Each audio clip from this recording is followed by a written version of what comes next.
Good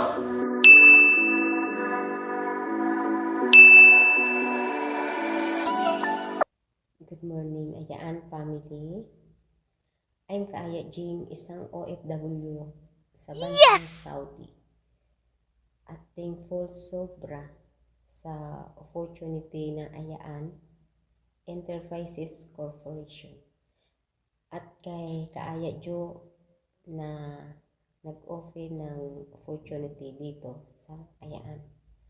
At sa lahat po ng bumubuo po dito sa Ayaan, thank you so much po sa inyong lahat.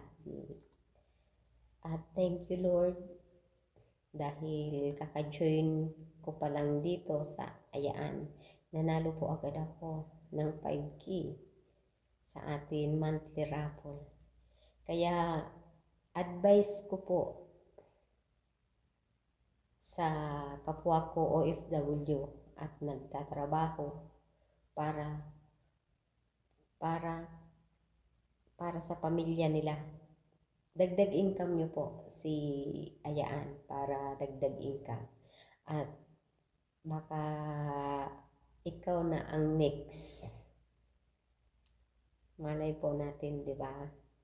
Ako rin po, hindi ko rin po inaasahan na bago pa lang po ako nag-join, bago pa lang po ako sumali sa Ayaan, siguro mahigit pa lang po 1 linggo. Hindi ko po akalain na isa ako sa mabubunot.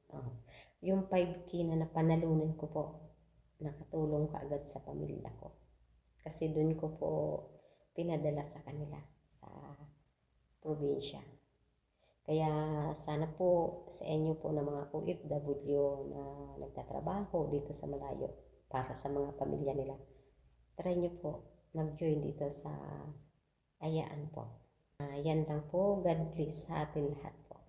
Ayaan morning! So ngayon po is October 5. So dito po ginanap sa ating head office dito po sa Lipa, Batangas, na kung saan kasama po natin ang isa sa BOD.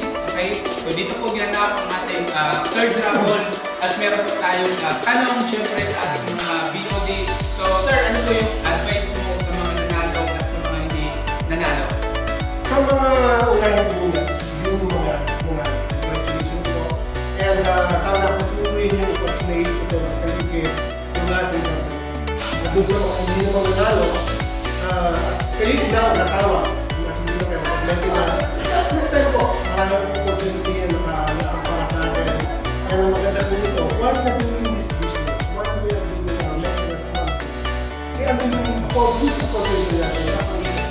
Hindi lang yung manalo at pagkabit ng back-to-back. So maraming promises na makukuha nyo pagdating ng araw. Basta mag-maintain lang kayo. Do it now, hindi bukas, hindi makalawa. Do it now. Kasi pag binukas niyan, mangyayari sa inyo, yung ngayon nyo, yung kayo bukas. Kaya ang dapat, just do it now.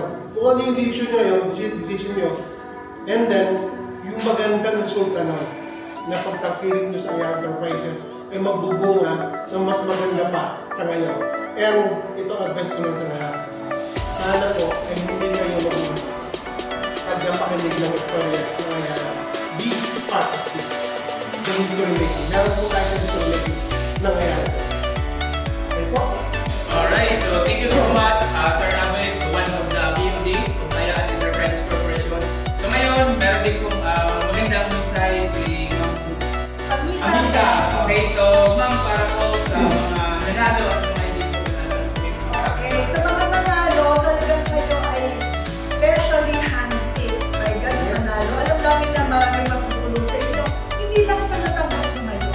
Magpupulong, bago lalo tayo maging mabuting tao na pag-continue tayo na maging channel of blessings sa ating Panginoon. Loko, so talagang yung happiness hindi mababayaran na ng pera. Yun naman po pinipinalag kasi hindi po sila nanalo ngayon. Ibig sabihin, okay,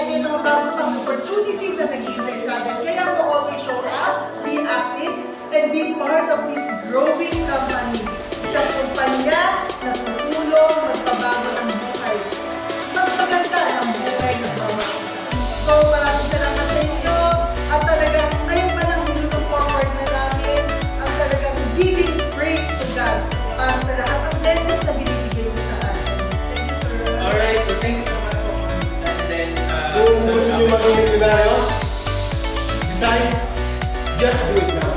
Sayang sa present. Now, dito sa akin! Yes. Dito is may pangyayari. So again, I'm Kaaya Job. So thank you so much. Ayan, Enterprises Corporation. Big Transport. Magandang